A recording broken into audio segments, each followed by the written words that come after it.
So nice you're all here, and I'm going to start the evening by telling you the story from ancient Iraq of the Poor Man of Nippur. In the city of Nippur lived a poor man named Gimel Ninurta. He had no gold, no beer, no bread, and only one shirt. He was not happy. Then he had an idea. I will take my shirt to the market and exchange it for a big, fat ram. I will kill the ram and invite my friends to a feast in my house. Then I will be happy. Gimel Ninurta took his one and only shirt to the market. He tried to exchange it for a big fat ram, but all he got for it was a skinny old nanny goat. Back in his house, he was about to kill the goat when he remembered that he had no beer and no bread for a feast. I will never be happy, sighed Gimel Ninurta. Then he had another idea. I will give my goat to the mayor of Nippur. Then he will invite me to a feast in his house, and I will be happy. Gimel Ninurta took his goat to the mayor's house. Who are you? Asked the doorkeeper. I am Gimel Ninurta, a citizen of Nippur. Wait here, said the doorkeeper. Who is it? Asked the mayor. It's a citizen of Nippur, said the doorkeeper. A citizen of Nippur, said the mayor. Ha! He spoke contemptuously. He was an arrogant man. He has a goat, said the doorkeeper. Oh, he has a goat, said the mayor. Show him in. Gimel Ninurta went in to the mayor's house and gave him his goat.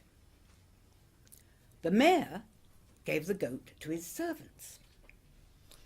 Kill this goat for a feast, he said, and this man will be a guest at my feast. Oh, thank you, said Gimel Ninurta. You're welcome, said the mayor. And then the mayor spoke secretly to his servants. At the feast, he said, give this man a bone to eat, with a little bit of gristle on it. Give him the worst beer to drink, and then show him out, throw him out. And that's exactly what happened. At the mayor's feast, Gimel Ninurta was given a bone to eat, with a little bit of gristle on it. He was given the worst beer to drink, and then he was shown out. He was thrown out. On his way out of the mayor's house, Gimel Ninurta spoke to the doorkeeper. Your master has tricked me, he said. Now I will trick him. Not once, not twice, but 3 times. Tell him that from me. When the mayor heard from his doorkeeper what Gimel Ninurta had said, he laughed. Gimel Ninurta went to the king's palace. He asked the king to give him, just for one day, a nobleman's shirt, some gold, and a splendid chariot. The king granted Gimel Ninurta his wish. Gimel Ninurta put on the nobleman's shirt, picked up the gold, stepped into the chariot, and drove around the city of Nippur until he came to the market. In the market, he bought with his gold a beautiful box and 2 birds. He put these 2 birds inside the beautiful box and drove to the mayor's house. When the mayor saw a man in a nobleman's shirt driving towards his house, in a splendid chariot.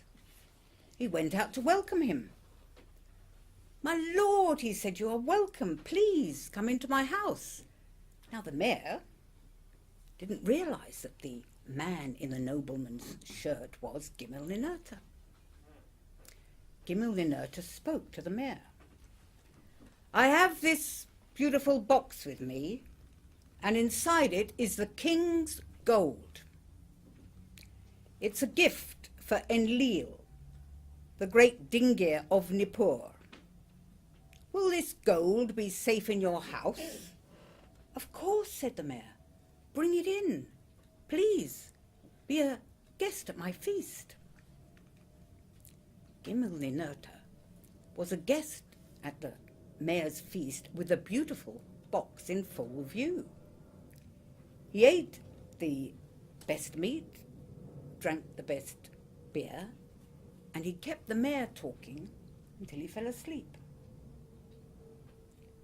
When the mayor was asleep, Gimel-Ninurta lifted the lid of the beautiful box, and the two birds inside it flew out with squawks which awoke the mayor. "Ah! Ah! What's happening?" cried the mayor. "Look," said Gimel-Ninurta. "The box is empty. The gold has gone.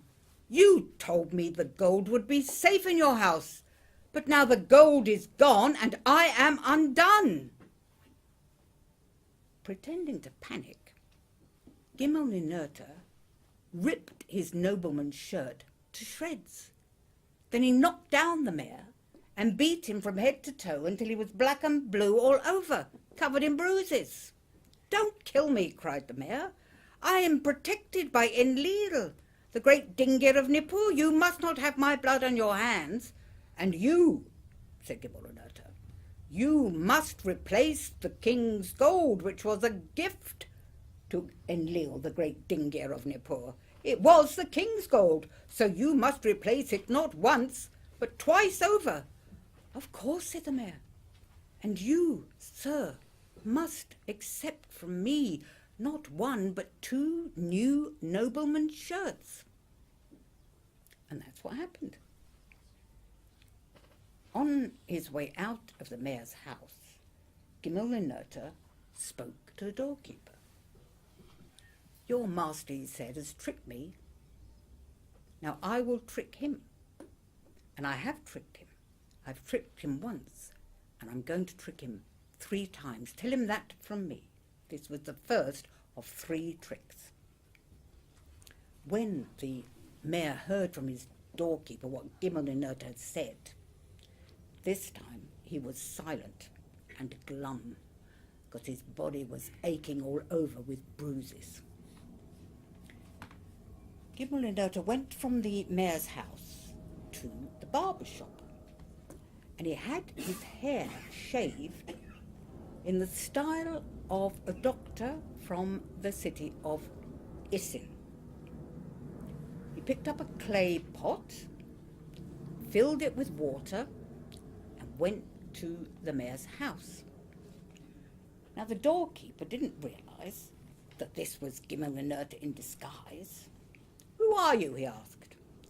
"I am a doctor from the city of Isin, and I can cure bruises." Come in, said the doorkeeper. "You can cure bruises?" said the mayor. "Yes, I can cure bruises," said Gimel-Ninurta, "but only in a room far away from your servants." "Follow me," said the mayor.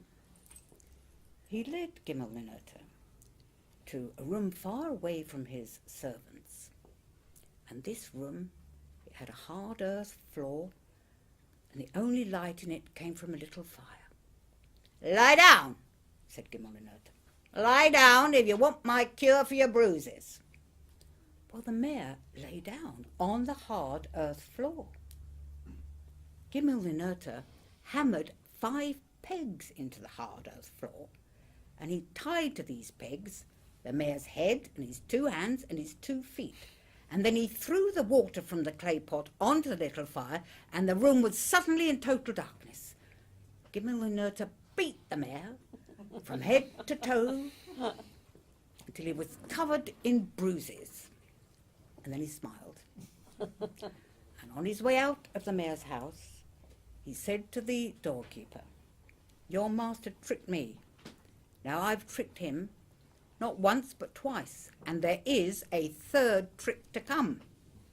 Tell him that from me."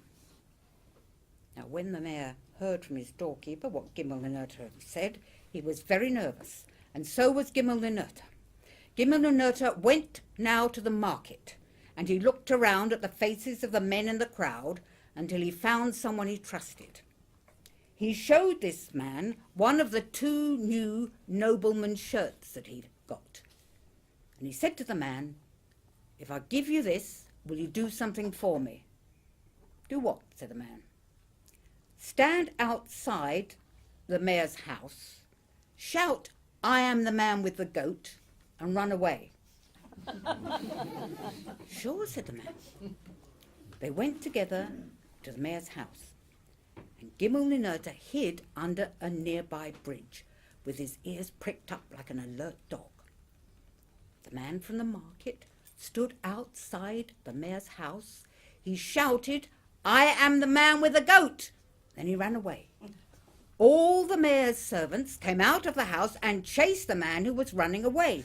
The mayor came out and stood at his door alone. Gimel-Ninurta jumped up from under the bridge. He knocked the mayor down, beat him from head to toe till he was black and blue all over, covered with even more bruises. "You tricked me," he said. "Now I have tricked you, not once, not twice, but 3 times." Gimel-Ninurta went for a walk in the countryside.